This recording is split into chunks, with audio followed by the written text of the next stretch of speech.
اعوذ باللہ السمیع العلیم من الشیطان الرجیم بسم اللہ الرحمن الرحیم الحمد للہ رب العالمین بارئ الخلائق اجمعین والصلاة والسلام علی سید الانبیاء والمرسلین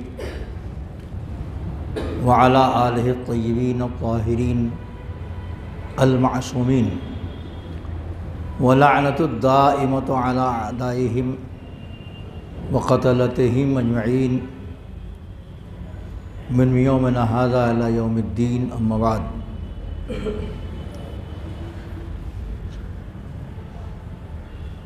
علماء نے اپنی کتابوں میں 12 اماموں کا ذکر کیا ہے، صرف شیعی کتابوں میں نہیں ہے بلکہ تمام مسلمانوں نے اپنی کتابوں میں، بہت سارے مسلمانوں نے، علماء نے اپنی کتابوں میں ان کا ذکر کیا ہے۔ میں نے رفتہ رفتہ آپ کی خدمت میں ان چیزوں کو پیش کیا کہ جو دوسرے علماء ہمارے ائمہ کے بارے میں لکھتے تھے، جس میں خاص کر گفتگو کا مرکز اور محور یہ رہا کہ بہت سارے علماء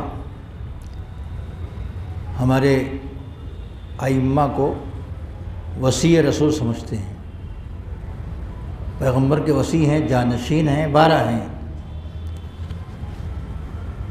اور بہت سے لوگوں نے اماموں پر کتابیں لکھی۔ مولا علی وہ تو خیر بہت ہے، اور دوسرے اماموں پر بھی، امام زمانہ پر بہت ہے، جو علماء سنت نے، اہل سنت نے کتابیں لکھی ہیں، امام زمانہ پر بھی بہت ہیں۔ اب اللہ جسے ہدایت دے وہ ہدایت پاتا ہے، البتہ کوشش انسان خود بھی کرتا ہے، اس لیے کہ روز وہ ہدایت کی دعا کرتا ہی ہے، اہدنا الصراط المستقیم کہتا ہی ہے نماز میں، کم سے کم 5 وقت، 5 نمازوں میں 10 بار تو کہہ ہی لیتا ہے وہ، اہدنا الصراط المستقیم، ہمیں سیدھے راستے کی ہدایت فرما، یا بعض لوگ کہتے ہیں سیدھا راستہ دکھا، بعض لوگ کہتے ہیں کہ نہیں، سیدھے راستے پر تو ہم ہی ہیں، دکھا تو دیا اس نے اپنے پیغمبر کے ذریعے سے، تو باقی رکھ اور قائم رکھ۔ بہرحال جو سیدھے راستے پر ہے وہ قائم رہنے کی دعا کرتا ہے، اور اگر کوئی یہ سمجھتا ہے کہ ہم نہیں ہیں سیدھے راستے پر، تو شاید یوں کہتا ہو کہ مجھے سیدھا راستہ دکھا، اس لیے کہ اگر دیکھ لیا ہے تو پھر دکھا کا مطلب کچھ نہیں رہ جاتا۔ ایک چیز دیکھ لیا آپ نے تو آپ کبھی نہیں کہیں گے ذرا مجھے دکھا دیجئے۔ میں آپ سے کہوں کہ امام حال و ماڑا ہے، اس کو دکھا دوں، تو آپ کہیں گے میں تو بچپنے سے دیکھ رہا ہوں، آپ کیا دکھا دیں گے؟ ہاں کوئی نئی چیز بنی ہو تو دکھا دیجئے۔ تو جو دیکھے ہوئے ہے سیدھا راستہ، وہ کبھی یہ نہیں کہے گا کہ دکھا، وہ تو یہی کہے گا کہ نہیں، اس کو باقی رکھ، ہم کو اس پر باقی رکھ۔ بہرحال دعائے صراط مستقیم ہر ایک کے یہاں ہے،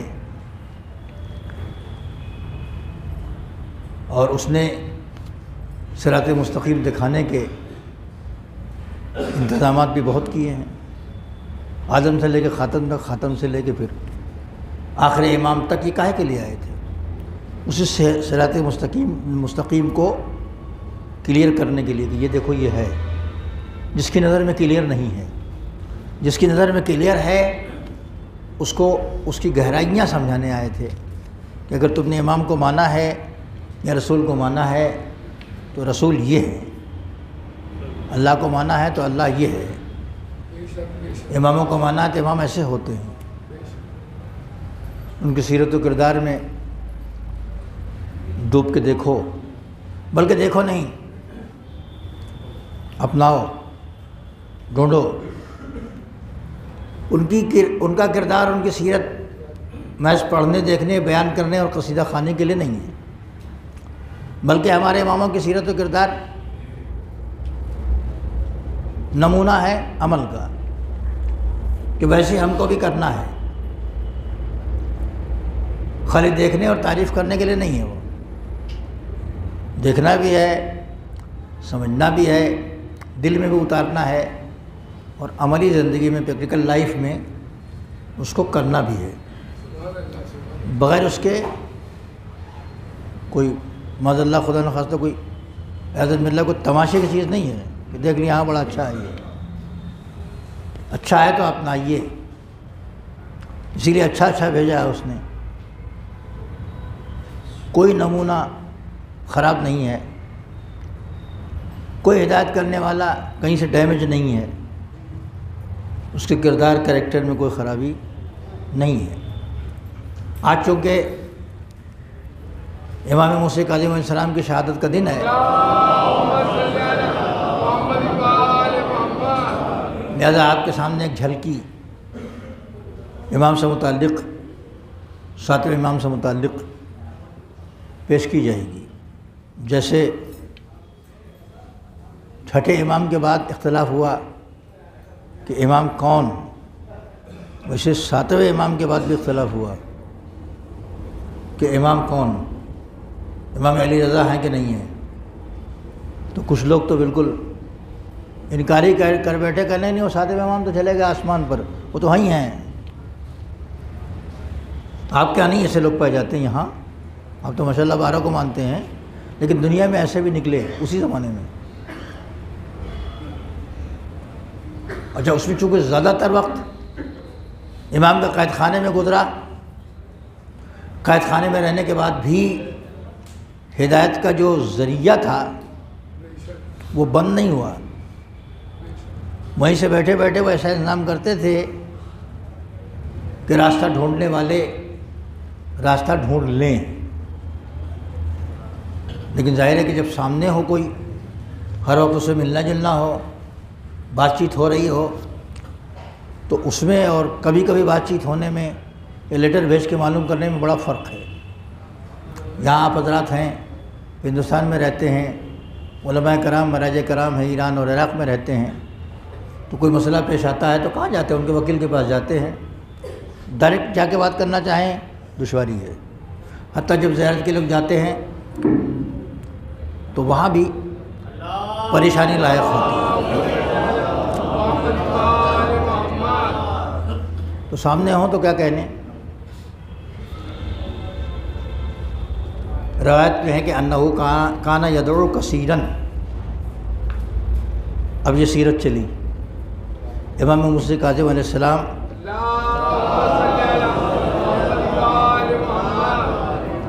دعائیں بہت کرتے تھے۔ فیقول، کہتے تھے کہ اللہم اسألک الراحۃ عند الموت والعفو عند الحساب، پالنے والے موت کے وقت میں راحت چاہتا ہوں، اور حساب کتاب جب ہو تو بخشش، معافی۔ یہ چھوٹے دو جملے ہیں، ذرا ذرا سے، دیکھنے میں چند لفظیں ہیں، مگر اس میں وزن بہت ہے۔ ہم اتنے اعمال کرتے ہیں اور خوش ہوتے ہیں کہ ہم نے نمازیں پڑھنی، روزہ رکھ لیا، غریبوں کو مدد کر دی، حج کر لیا، زکوٰۃ کر لیا، دے دیا، جو چھوٹا تھا بھیا ہم نے اس کو بھی ادا کر دیا، ایک ایک پائی کا ہم نے حساب کر لیا، ہم نے کر لیا نا۔ اس کا حساب ایک دن اور ہوگا نا۔ اپنے منہ میاں مٹھو تو ہم بن گئے کہ ہم نے کر لیا، ہماری کوئی نماز چھوٹی ہوئی نہیں ہے، ہمارا کوئی روزہ چھوٹا ہوا نہیں ہے، ہمارا کوئی حساب کتاب باقی نہیں ہے۔ لیکن یہ بھی تو حساب کریں کہ ہم نے نمازیں کیسی پڑھیں، ہم نے کتنے کام اللہ کے لیے کیے اور کتنے دکھانے کے لیے کیے۔ ویسے تو ہم نے بہت خرچ کیے، لیکن ہماری نیتیں کیا تھیں، اس کا ہم نے کبھی حساب نہیں کیا۔ امام فرماتے کہ والعفو عند الحساب، خدا جب تو حساب کرنا تو معاف کر دینا ہمیں۔ یہ تو بات ہو گئی۔ دعائیں کثرت سے پڑھتے تھے، یہ زیادہ پڑھتے تھے، اور جو کررو ذالکا اور اس کی تکرار کرتے تھے، بہت بار بار اس کو کہتے تھے کہ موت کے وقت راحت اور حساب کے وقت بخشش۔ یعنی ہم گناہگار بندے، وہ تو گناہگار نہیں تھے، وہ تو گناہگار نہیں تھے۔ جو گناہگار نہیں ہیں یعنی امام اور نبی اور رسول وہ بھی استغفار پڑھتے ہیں، تو اس کا مطلب یہ ہوتا ہے کہ ان کے درجات بلند ہوتے ہیں۔ ہم جب استغفار پڑھتے ہیں تو ہم معافی کے لیے پڑھتے ہیں، اس لیے کہ ہم ہیں گناہگار، وہ گناہگار نہیں ہیں، ان کے ہاں معافی کا مسئلہ نہیں ہے۔ وہ استغفار پڑھیں یا معافی کی بات کریں تو ان کا تو سب ٹھیک ٹھاک ہے، کہیں سے کوئی کمی ان کے ہاں نہیں ہے۔ تو ان کے ہاں کیا مسئلہ ہوتا ہے؟ ان کے ہاں جو ہے وہ یہ ہے کہ پالنے والے معاف کر دے تو معاف تو سوئی ہے، کوئی چیز تو کہیں سے کمی نہیں ہے، تو ان کے درجات بلند ہوتے ہیں۔ ہاں یہ سبق ہمارے لیے ہے کہ ہم گناہگار نہ ہو کے بھی، معصوم ہو کے بھی، جب اس سے معافی کی بات کر رہے ہیں، اس سے راحت کی بات کر رہے ہیں، تو اے میرے چاہنے والوں، تم میں سے تو بہت سے گناہگار ہیں، ہماری سیرت کو دیکھتے چلے جاؤ اور عمل کرتے چلے جاؤ۔ ہم نے کتنی مرتبہ یہ بات کہی ہے، اگر نہیں کہی تو ایسے شروع کر دیں ہم۔ وکانا جو کر رہے ہو ذالکا، اس کی تکرار فرماتے تھے۔ وکانا من دعائی علیہ السلام، آپ کی دعا میں ایک یہ چیز بھی ہے، عظم الذنب من عبدک فلیحسن العفو من عندک، بندے سے کہ کیا گناہ بہت ہیں، بڑے ہیں، لیکن پالنے والے عفو اور بخشش تیری نزدیک اچھی بات ہے۔ ہم گناہگار ہیں، تیری بارگاہ میں آئے ہیں، ظاہر ہے کہ ہمیں معلوم ہے کہ اللہ اچھا ہی اچھا کرتا ہے، تو عفو کر دے گا تو ہمارے حق میں بھی اچھا ہوگا۔ اچھا یہ خالق کہتے نہیں تھے، سیرت کا وہ ٹکڑا کہ کانا یبکی من خشیت اللہ حتی تخزل لحیتہ بالدموع، خوف خدا سے روتے تھے، خلیق کہتے نہیں تھے، امام خوف خدا سے روتے تھے، حتی تخزل لحیتہ بالدموع، یہاں تک کہ ان کی داڑھی جو ہے آنسوؤں سے تر ہو جاتی تھی، ہے نا۔ اس میں ایک لفظ ہے، غور فرمائیے گا کہ کانا یبکی من خشیت اللہ، عربی زبان میں دو لفظ ہیں، ایک ہے خوف، ایک ہے خشیہ۔ خوف کے معنی بھی خوف ہیں اور خشیہ کے معنی بھی خوف ہیں، خشیت بھی کہتے ہیں خوف کو، ہے نا۔ تو لیکن دونوں معنوں میں ذرا فرق ہے۔ خوف تو وہی ڈر جو آپ اردو میں کہتے ہیں، ڈر لگتا ہے کسی کو دیکھ کے، شیر آ گیا ڈر لگا، کوئی شریر آدمی آ گیا ڈر لگا، کوئی آفت مصیبت آنے والی ہے ڈر لگا، ہے نا، کوئی بدماش آ گیا اس کو دیکھ کے ڈر لگا، کوئی ایسا انسان نما بھیڑیا آ گیا اس کو دیکھ کے ڈر لگا، کوئی ظالم آ گیا اس کو دیکھ کے ڈر لگا۔ خدا سے ایسا ڈر نہیں لگتا، اس لیے کہ یہ آدمی ناانصافی کرے گا، خدا ناانصافی نہیں کرے گا۔ پھر یہ خشیت کیا ہے؟ یہ معرفت والی بات ہے، یہ معرفت والا خوف ہے۔ آپ نے ایک عالم دین کو دیکھا، ایک بڑے آدمی کو دیکھا، اٹھ گئے، کھڑے ہو گئے، احتراماً سائلنٹ ہو گئے، لوگوں نے سمجھا کرے ڈر گئے کیا، یہ لوگ چپ ہو گئے۔ آپ نے کہا ڈرے نہیں، یہ خاموشی، یہ خوف احترام والا خوف ہے، اس کی شخصیت کے بنا پر اس کے احترام میں ہم چپ ہو گئے۔ تو اب پروردگار عالم ایسا بلند برتر و بالا ہے جس سے بلند کوئی نہیں ہے۔ امام روتے ہیں خشیت اللہ میں تو اس کی عظمت کے پیش نظر روتے ہیں۔ صلوات پڑھیں محمد وعلی محمد۔ یہ طریقہ امام کا تھا، ہم کو ان کے کردار پر چلنا ہے جہاں تک ممکن ہو۔ یہ ایسی چیز نہیں کہ اس میں بہت مشکل ہو۔ اگر کبھی دھیان دیں آپ، عام نمازوں میں تو ذرا بھیڑ بھاڑ ہوتی ہے، لیکن اگر کبھی اکیلے میں نماز پڑھیں آپ تو اس چیز پر توجہ ہو سکتی ہے۔ انسان کو اپنے کارنامے اور اپنی باتیں اور اپنی برائیاں سب نظر آتی ہیں، تو اللہ سے کیسے بخشش کی بات کرے گا؟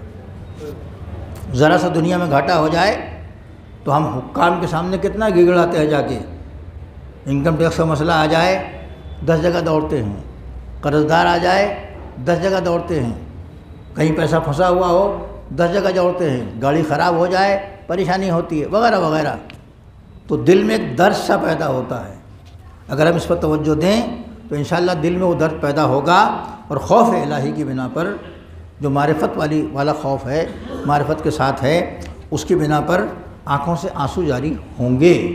اور امام کے اتنے آنسو جاری ہوتے تھے کہ زارو قطار روتے تھے، یعنی آپ کی داڑھی آنسوؤں سے تر ہو جاتی تھی۔ وکانہ اوصل الناس لأہلہ ورحمہ، اور اپنے اہل و عیال کے لیے اور اپنے رشتہ داروں کے لیے بڑی نیکیاں کرنے والے تھے امام، اہل و عیال پر بھی اور رشتہ داروں پر بھی، قریب دور پر دونوں پر۔ کان یتفقد فقراء المدینہ فی اللیل، امام سب کچھ ہونے کے بعد، ساری پریشانیوں کے بعد بھی جب آزاد رہتے تھے تو فقراء مدینہ کو ڈھونڈتے تھے فی اللیل، رات کے وقت۔ فیحمل الیہم الزنبیل، وہ ایک زنبیل، ایک ظرف، ایک جھولا جو بھی کہہ لیجیے، لے کے چلتے تھے۔ فیہ العین والورق والادقہ والتمور، اس میں درہم و دینار ہوتے تھے، اس میں آٹا ہوتا تھا، اس میں جو ہے وہ کھجوریں ہوتی تھی، تمور، اس کو لے کے چلتے تھے۔ فیوصل الیہم، امام اس تک پہنچاتے تھے سب، یعنی تیار شدہ گویا کچھ چیزیں، کبھی روٹیاں، کبھی درہم و دینار، کبھی کھجوریں، تاکہ کبھی آٹا بھی ساتھ ساتھ، جو پکانے والے پکا لیں گے۔ فیوصل الیہم ذالک، امام ان تک پہنچاتے تھے اس کو۔ وَلَا يَعْلَمُونَ مِنْ أَيِّ جِهَةٍ هُوَ، لوگ نہیں جانتے تھے کہ یہ مجھے کون دے گیا ہے۔ درود پڑھے محمد والے محمد پر۔ ہم نیکی کرنے میں یہ چاہتے ہیں کہ لوگ دیکھ لیں، آپ کی بات نہیں کر رہا ہوں، ہم جیسے کمزور ایمان کے لوگ 10 روپیہ دیا تو دیکھ لیں، 20 دیا تو دیکھ لیں، 100 دیا تو دیکھ لیں، 1000 دیا تو لوگ دیکھ لیں۔ امام ایسا نہیں کرتے تھے، دیتے تھے، راہ خدا میں خرچ کرتے تھے، مگر دکھا کے نہیں، راتوں کو بانٹ کے چلے گئے۔ اکثر میں نے ذکر کیا ہے، اکثر اماموں کے تذکرے ملتا ہے، لوگوں کو پتہ نہیں چلتا تھا کہ کون دے گیا ہے۔ خود چھٹے امام کے زمانے کا واقعہ ہے کہ اپنے کسی رشتہ دار کے یہاں بھجواتے تھے کچھ پیسے، وہ برابر کسی کے ذریعے سے۔ بہت سے غیرت دار ایسے ہوتے رشتہ دار کہ رشتہ داروں سے لینا پسند نہیں کرتے ہیں۔ اکثر لوگ یہاں مانگنے کے لیے آتے ہیں تو میں یہ کہتا ہوں آپ کے یہاں بھی تو لوگ ہیں، تو کہتے ہیں مول صاحب میرا وطن ہے، میری جگہ ہے، وہاں لوگ مجھے پہچانتے ہیں، مجھے شرم آتی ہے وہاں کچھ کہتے ہوئے۔ مانگنا تو خیر سے بھی نہیں چاہیے، وہاں یا یہاں کہیں بھی ہو، تو بعض لوگ شرماتے ہیں اپنوں سے کہتے وقت، لیکن اگر ان کو کہیں سے مل جائے، غیرت دار ہوتے ہیں تو لے بھی لیتے ہیں۔ تو امام ان کے یہاں بھجوا دیا کرتے تھے کسی کے ذریعے سے، اور وہ ان کو لے کے دے دیتے تھے۔ تو ایک دن اس نے شکایت کی، اس نے کہا تم ہو، میرے کوئی بھی رشتہ دار تم نہیں ہو، لیکن مجھے برابر تم کچھ نہ کچھ دے جاتے ہو۔ ایک میرے رشتہ دار جعفر صادق ہیں علیہ الصلوۃ والسلام، ایک وہ ہیں، وہ میرا کچھ خیال ہی نہیں رکھتے۔ اور بتائیے بھرا ہوا آدمی یہی لے جا کے ان کے ہاتھ سے پہنچاتا ہے، چپ چاپ چلا آیا، اس کی بھی قوت برداشت تھی۔ آگے کہنے لگا کہ مولا یہ برابر میں دے کے جاتا ہوں آپ کی طرف سے، اس کو بلا کے کیوں نہیں کہہ دیتے کہ میں تمہارا خیال رکھتا ہوں، میں ہی بھجواتا ہوں۔ جانتے ہیں امام نے کہا امام نے کہا میرا رشتہ دار ہے وہ، کبھی کبھی ہم رشتہ دار ایک دوسرے کے سامنے ساتھ بیٹھتے ہیں، تو جب بیٹھے گا تو مجھے دیکھ کے اس کو شرم آئے گی، شرما کے دینا اور ہے نا، اور اس کے شرم کو ختم کر کے اس کی ضرورت پوری کرنا یہ اور ہے۔ ہمارے ائمہ نے کیا فرمایا، کیا طریقہ بتایا، یہ بتایا کہ دیکھو دو تو کسی کو شرمندگی نہ ہونے پائے، اس کی ضرورت بھی پوری ہو جائے اور اس کا سر بھی اونچا رہے، سر جھکا نہ رہے۔ صلوات پڑھیں محمد والے محمد۔ دوسری حدیث امام موسی کاظم علیہ السلام کے بارے میں سن لیجئے، ان کی سیرتیں ہمارے لیے نمونے عمل ہیں۔ کان موسیٰ بن جعفر یدعا العبد الصالح، موسیٰ بن جعفر عبد صالح کے نام سے پکارے جاتے تھے، صالح بندہ اللہ کا۔ من عبادت ہی و اجتہاد ہی، عبادت کی بنا پر مشہور تھے کہ یہ مرد صالح ہیں، یہ عبد صالح ہیں۔ جیسے ہم لوگ کیا نہیں کوئی مشہور ہو جاتا کہ ایسا بڑے اچھے آدمی ہیں، یہ بڑے عبادت گزار آدمی ہیں یہ، تو کوئی ہمارے ایسا ہوتا ہے، تھوڑا کمزور ہلکا ہوتا، مگر عام طور پر وہ امام موسیٰ کاظم علیہ السلام عبد صالح کے نام سے پکارے جاتے تھے۔ وہ من عبادت ہی و اجتہاد ہی، اپنی عبادت اور اپنی کوششوں کی بنا پر۔ روی اصحابنا انہ دخل مسجد رسول اللہ فسجدہ سجدتاً، روایت میں یہ ہے کہ پیغمبر کی مسجد میں جب داخل ہوتے تھے تو سجدہ کرتے تھے فی اول اللیل، رات کے پہلے حصے میں وہ سجدہ کر. درود پڑھے محمد والے محمد پر.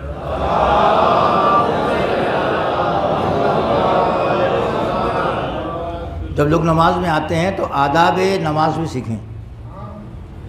جمعے میں روک کے عرض کر رہا ہوں, میں اس کو پڑھوں گا, ابھی کنٹینیو کروں گا. آداب اذان یہ ہے کہ جب اذان ہو تو دنیاوی باتیں نہ کریں, سنیں اور دہرائیں. اور آداب خطبہ جمعہ یہ ہے کہ جب وہ ہو رہا ہو تو فون سب بند کر دیں. اب آج کل فون ہی ڈسٹرب کرتا ہے, اور باتیں نہ کریں. بعض علماء نے لکھا کہ تکلم جائز نہیں ہے, اس کو سننا ہے, اس لیے کہ یہ یہی نہیں ہے میں چلا رہا ہوں اور آپ یہی اپنا وقت برباد نہیں کر رہے ہیں, بلکہ یہ پارٹ ہے گویا اس کا نماز کا. تو امام کیا کرتے تھے, فی اول اللیل دخل فی المسجد نبی فی اول اللیل فسجدہ سجدتن, اور سجدے میں جاتے تھے. وہ سنا گیا ہے, وہ یقول, وہ کہتے تھے, کیا کہتے تھے, زور سے کہتے تھے, لوگوں نے سنا, فی سجودہ ہی عظم الذنب عندی, پالنے والے گناہ بہت بڑے ہیں, فیحسن العفو عندک, اور بخشش تیرے لیے کتنی اچھی بات ہے, یعنی ہم گناہگار بندے ہیں اور تو بخشنے والا ہے. یا اہل تقوی یا اہل المغفرہ, اے صاحب تقوی, اے صاحب مغفرہ.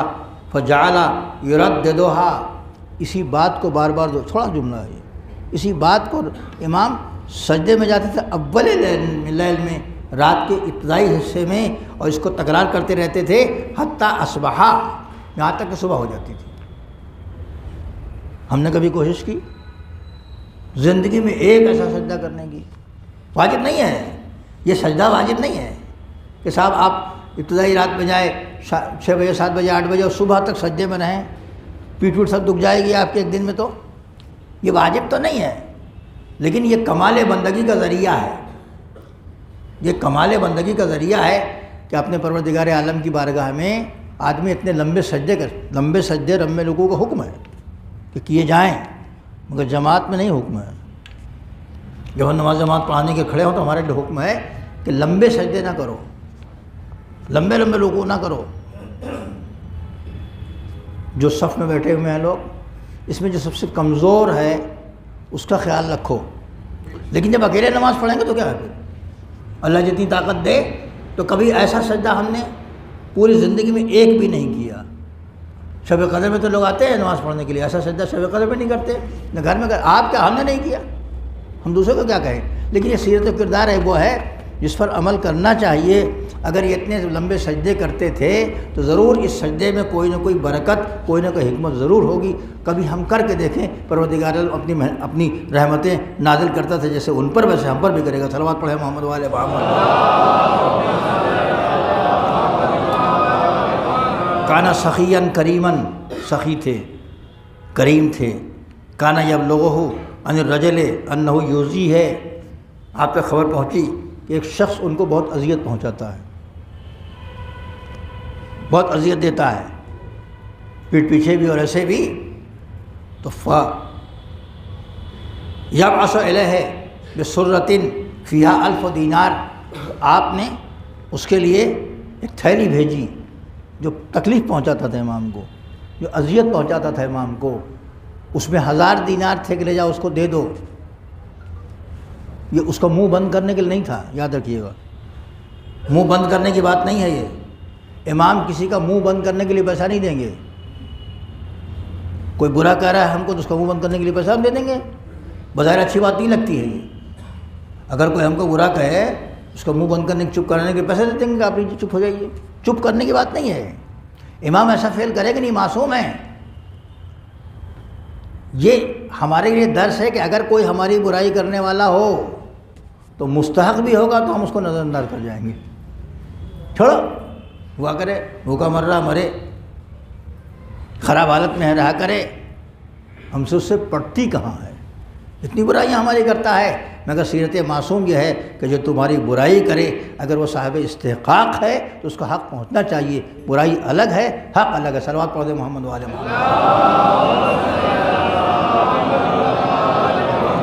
اذیتیں پہنچاتا تھا مگر پھر بھی امام اس کو نوازتے تھے. اللہ اللہ. راوی بیان کرتا ہے, تیسری روایت اور ختم زحمت, کہ بضع عشر سنتین تقریباً 10 سال تک یا اس سے کچھ کم و بیش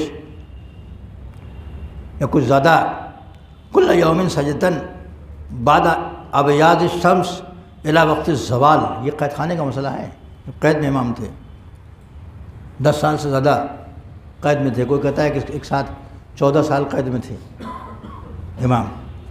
اب راوی بیان کرتا ہے کہ کل یومن سجدن بعد ابیاض الشمس الی وقت الزوال، اللہ سورج نکل آتا تھا اس وقت سے لے کے زوال کے وقت تک امام سجدے میں ہوتے تھے۔ وہ مدینے والا تھا، شام کو جاتے سجدے میں اور صبح تک سجدے میں رہتے تھے جب آزاد تھے تب۔ یہ اب ظاہر ہے کہ دن میں کوئی کام تو کرنا نہیں ہے، نہ کوئی کام ہے، سجدے میں قید میں ہے، وہ قید تنہائی ہے اور سخت قید ہے، تو قید میں بھی اپنے اللہ کو نہیں بھولے، سجدے میں گئے سورج نکلنے کے بعد الی وقت زوال، وقت زوال تک سجدے میں رہے۔ قال کان ہارون ربما صعد سطحا یشرف منہ علی الحبس الذی حبس فیہ ابو الحسن، ہارون کبھی کبھی، ہارون رشید کبھی کبھی آتا تھا، اوپر چھت پر چڑھتا تھا تو وہاں سے اس جگہ کو دیکھتا تھا وہ کہ جہاں پر جناب امام موصی علیہ السلام قید تھے، ادھر سے نظر آتا تھا کہ وہاں قیدی ہمارا ہے، دور نظر آتا تھا۔ فکانا یرا ابو الحسن ساجدن، تو وہ ہمیشہ امام موصی علیہ السلام کو سجدے میں پاتا تھا، امام موصی علیہ السلام کو سجدے میں پاتا تھا۔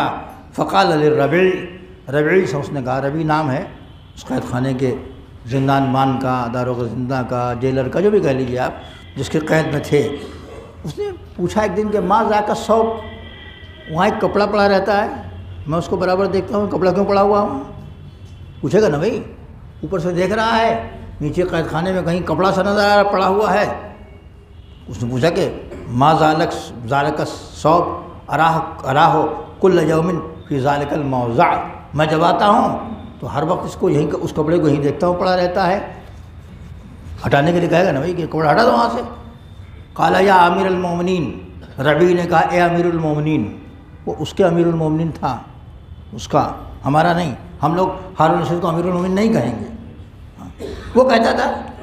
اس نے کہا کہ اے امیر المومنین ما ذاک بثوب، یہ کپڑا نہیں ہے، یہ جو پڑا ہوا تم دیکھ رہے ہو، مجھ سے کہہ رہے کہ یہ روزانہ کپڑا یہاں کو پڑا رہتا ہے، ما ذاک بثوب، یہ کپڑا نہیں ہے، انما ہوا موسیٰ بن جعفر، یہ موسیٰ بن جعفر ہیں، امام موسیٰ کاظم علیہ السلام ہیں۔ لہو کل یوم سجدۃ بعد طلوع الشمس الی وقت زوال، یہ تم آ کے جو تم دیکھتے ہو کہ ہر روز سجدے میں جاتے ہیں طلوع شمس سے لے کے، سورج نکلنے سے لے کے وقت زوال تک یہ سجدے میں رہتے ہیں۔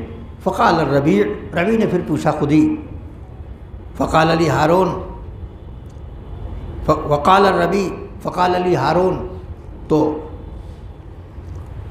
ربیع کہتا ہے کہ مجھ سے ہارون نے کہا، ہارون رشید نے کہ اما انا ھذا من رہبان بنی ہاشم، یہ راہبوں میں سے ہیں بنی ہاشم کے۔ راہب کہتے ہیں کہ دنیا چھوڑ دے، وہ اس کا خیال ہے، امام دنیا چھوڑے ہوئے نہیں تھے، یاد رکھیے گا، ہدایت کے لیے آئے تھے، بال بچے تھے، بہت سارے تھے، تفصیلات ہے۔ اس نے کہا کہ اما ان ھذا من رہبان بنی ہاشم، یہ تو بنی ہاشم کو رہبان میں سے ہیں، دنیا چھوڑے ہوئے ہیں۔ رہبانیت الگ ہے، زہد الگ ہے، رہبانیت میں انسان دنیا چھوڑ دیتا ہے، اور زہد میں یہ ہوتا ہے کہ دنیا کی محبت اس کو پکڑتی نہیں ہے۔ دنیا چھوڑ دینا، تاگ دے دینا الگ ہے، دنیا کے پھندے میں نہ آنا الگ ہے۔ تو ہمارے زاہد جس کو کہتے ہیں وہ دنیا میں رہتا ہے مگر دنیا کے پھندے میں نہیں آتا، دنیا چھوڑتا نہیں، اس کے بال بچے بھی ہوتے ہیں، قبیلہ بھی ہوتا ہے، سماج بھی ہوتا ہے، دکانیں بھی ہوتی ہیں، کاروبار بھی ہوتا ہے، نوکری بھی ہوتی ہے، لین دین بھی کرتا ہے، محبتیں بھی کرتا ہے، شادی بیاہ بھی کرتا ہے۔ رہبان میں ہوتے جن کے یہاں کچھ نہیں ہوتا، دنیا چھوڑ دیا، چلے گئے گفاؤں میں، جنگلوں میں۔ اس نے کہا کہ رہبان میں سے ہے، جب اس نے یہ کہا کہ رہبان میں سے دنیا چھوڑے ہوئے ہیں، ان کو کیا؟ قل تو ربی کہتا کہ میں نے اس سے کہا کہ فما لکا فقط ضیقت علیہ فی الحبس، جب یہ دنیا چھوڑے ہوئے ہیں، دنیا سے ان کو کوئی مطلب ہی نہیں ہے، تو تم نے قید خانے میں اتنی سختی میں ان کو کیوں رکھا ہے؟ کردار کی بلندی دیکھ رہے ہیں؟ جس کے قید میں امام تھے اسی نے کوشچن کر لیا کہ جب تمہاری نظر میں یہ ہے، وہ ہیں جن کو دنیا سے کوئی مطلب ہی نہیں ہے، دنیا چھوڑے ہوئے ہیں، تو ان کے اتنے سخت قید میں تم نے کیوں رکھا ہے؟ قال ہیہات لا بد من ذالک، اس نے کہا کہ وائے ہو تجھ پر، یہ بہت ضروری ہے۔ ایک آدمی جب دنیا میں دخلی نہیں دیتا تو اس کو حکومت سے کیا مطلب؟ حکومت اس کو قید میں کیوں نہیں جا کے ڈالے گی؟ یہ امام کے اس واقعے سے نظر آتا ہے جس میں امام نے فرمایا تھا کہ تیری حکومت انسانوں کے جسموں پر ہے اور میری حکومت انسان کے دلوں میں ہے۔ یہ ان کو خطرہ لگتا ہے کہ ان کا زہد، ان کا تقویٰ، ان کی پاکیزگی کہیں لوگوں پر اثر انداز نہ ہو جائے۔ اگر یہ باہر رہیں گے لوگ دیکھیں گے اور قبول کرتے چلے جائیں گے۔ عزیزان گرامی، دولت نہیں بانٹتے تھے، علم کی دولت بانٹتے تھے۔ یہ رہبان نہیں تھے، صاحبان تقویٰ تھے، یہ اللہ والے لوگ تھے۔ اللہ والوں میں خود ایک اثر ہوتا ہے، اس کو دیکھ کے لوگ متاثر ہوتے۔ درود پڑھ دیں محمد والے محمد پر۔ ان کا روب و دبدبہ الگ ہوتا ہے۔ یہ تو امام کی بات میں نے آپ سے کی ہے، علماء کو دیکھ لیجیے جو واقعی صاحب کردار علماء ہیں۔ ہم تو طالب علم ہیں، ہم کو نہ دیکھیے، ہم جیسے لوگوں کو نہ دیکھیے، واقعی جو صاحب کردار علماء ان کو دیکھیے۔ جب آیت اللہ خمینی کو گرفتار کرنے کے لیے شاہ کے سپاہی رات میں آئے، اوپر سے کود کے چھوڑے، وہ نماز سب کے لیے اٹھے ہوئے تھے، گرفتار کرنے کے لیے کود کے اٹھا کے لے کے چلے جائیں گے، تو وہ مطمئن تھا بوڑھا آدمی، اور یہ گرفتار کرنے والے کانپ رہے تھے، تھرتھرا رہے تھے۔ تو انہوں نے کہا کہ شاہ ہمیں قتل کر دے گا، لے چلو، قتل ہم کو کرے گا نا، تم کیوں کانپ رہے ہو؟ نہ تلوار تھی، نہ خنجر تھا، نہ اسلحہ تھا، نہ فوجیں تھیں، مگر فوجی کانپ رہے تھے۔ یہ تقوی کی دولت تھی، یہ زہد کی دولت تھی، یہ اللہ سے خوف کا مسئلہ تھا، یہ اثر تھا۔ جب ہم جیسے معمولی بندوں میں اس صفت کو آنے کے بعد کمال پیدا ہو سکتا ہے، تو ائمہ تو مرکز کمال و جلال تھے۔ درود پڑھ دیں محمد والے محمد۔